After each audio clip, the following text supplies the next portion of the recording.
Yo, what's going on, guys? Gunsblazing back at it again, and earlier today I hit rank 1 on North America and rank 11 global, held it for some time. It's nothing too wild. I have hit number 1 in other KC Cups, but as you know, my highest finish ever was number 4. Now, to be completely honest with you, day 1 is probably the easiest day to hit rank 1 on. The real challenge is keeping rank 1. But yeah, with that said, that's not going to happen because I'm done for this KC Cup. Not because I don't want to play. Honestly, I enjoy the deck that I'm playing and I feel like I can do well throughout the KC Cup. But I have plans with my loved ones this weekend and I'm going to go ahead and spend some time with them. So I actually wasn't trying to hit rank 1. It was kind of an accident because I was just screwing around for a couple hours seeing how far I could go. Next KC Cup though is the WCQ qualifiers, so do expect your boy to go ham there. Anyways, I will leave you guys with some tips, some info on the deck I used, and all that good stuff, you feel me?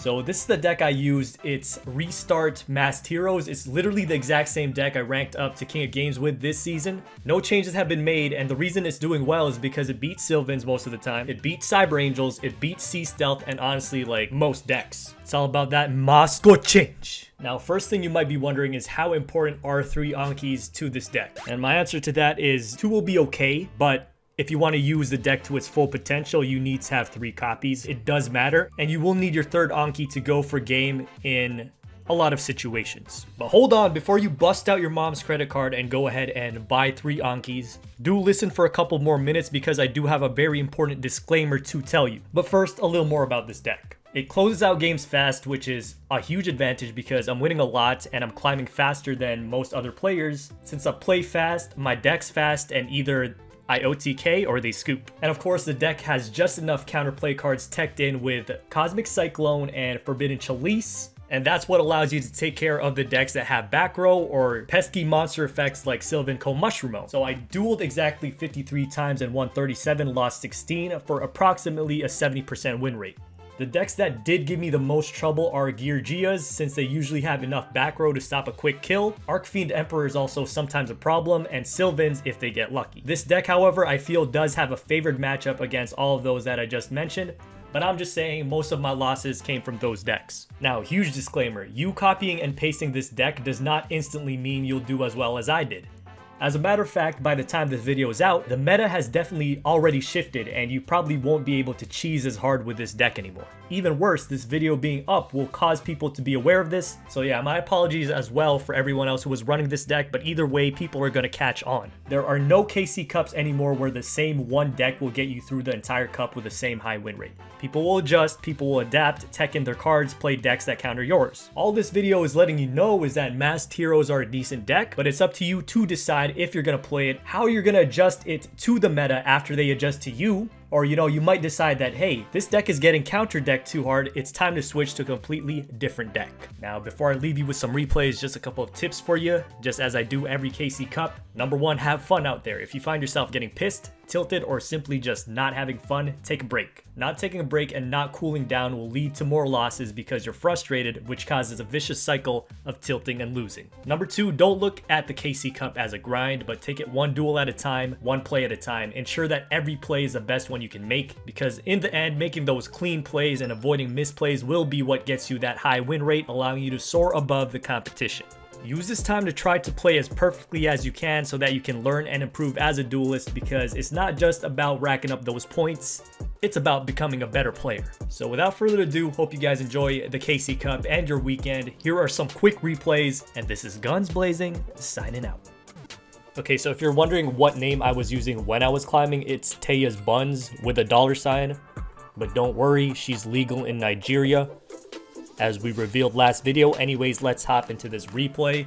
All of these replays are going to be quick because, as I said, this deck wins fast. If it doesn't win fast, you scoop fast, pretty much. So here my opponent's sets. Honestly, this one's an average duel. I think I included this one just for the BM factor. Anyways, I get that Drill Dark poppin', get my Decider out as well, attack into this Brotherhood of the Fire Fist thing, but when you have double mass change, the world is pretty much your oyster, Meister. So I'm just gonna econ take and attack into this guy, which pulls the 3rd mass change from the deck. This one's for all my boys that get triggered every time they face Hazy on the ladder and they get OTK'd. Here's some BM for you. He goes ahead and pulls out his Gyoku, but obviously that's not gonna matter at all.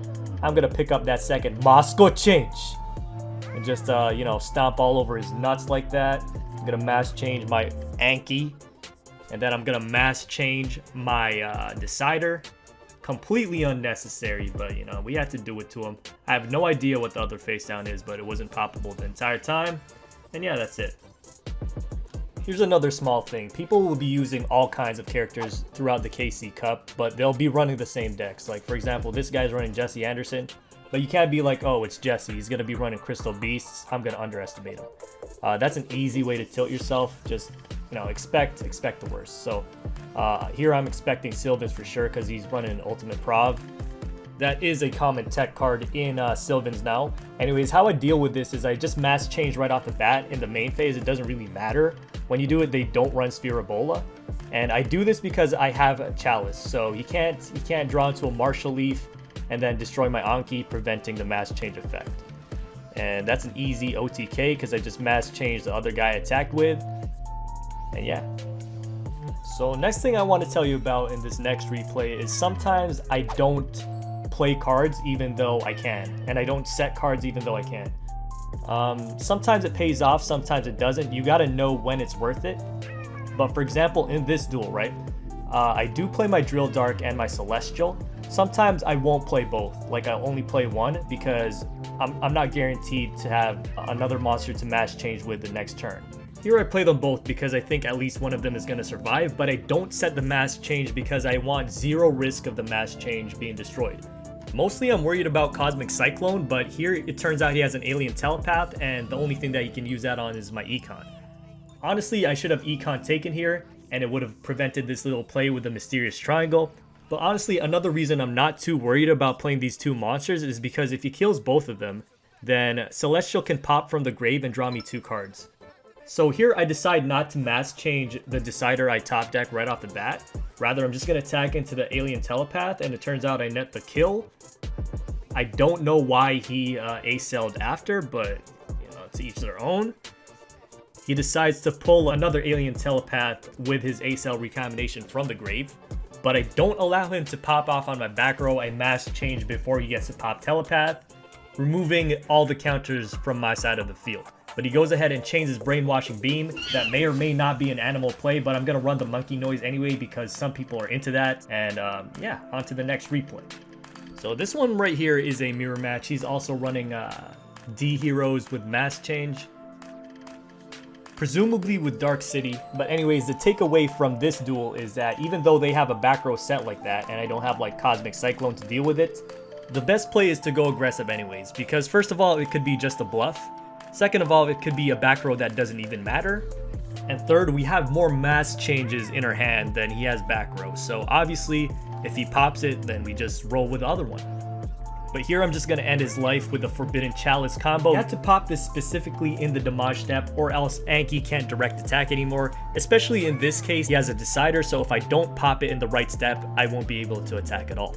Now, honestly, this deck is very simple, but there are some little embellishments you can make. Like, for example, going back to what I said earlier, I'm holding my Drill Dark instead of summoning on turn 1. Now, even a small thing like this does a couple of things. First of all, my entire mass change combo is safe in my hand. He cannot destroy it with any cool mushroom shenanigans. Second, this may have baited him into playing his World Carrot Weight Champion, which is a worse move than like setting Co-Mushroom, because hey look, there's an open board, he probably bricked, so I'm just gonna go in for a direct attack and this is gonna be an easy game, right? But yeah, be on the lookout for small plays like this that are like nothing wild, but they are an improvement from the autopilot just summon and set everything that you can on turn 1. And enjoy the rest of the Sylvan Justice, my boys. Hope you enjoyed this video. Again, no more duels for me for the rest of this KC Cup, but hey, I hope you do well on your journey, on your climb. And today, let's throw back to the Disarm outro because, you know, we gotta hit that 10-minute mark, you know what I'm saying? Have yourselves a good one, my buddies. I know somewhere we could get away. If you wanna find another place, love, disappear and never leave a trace. I'll take you anywhere you want. So let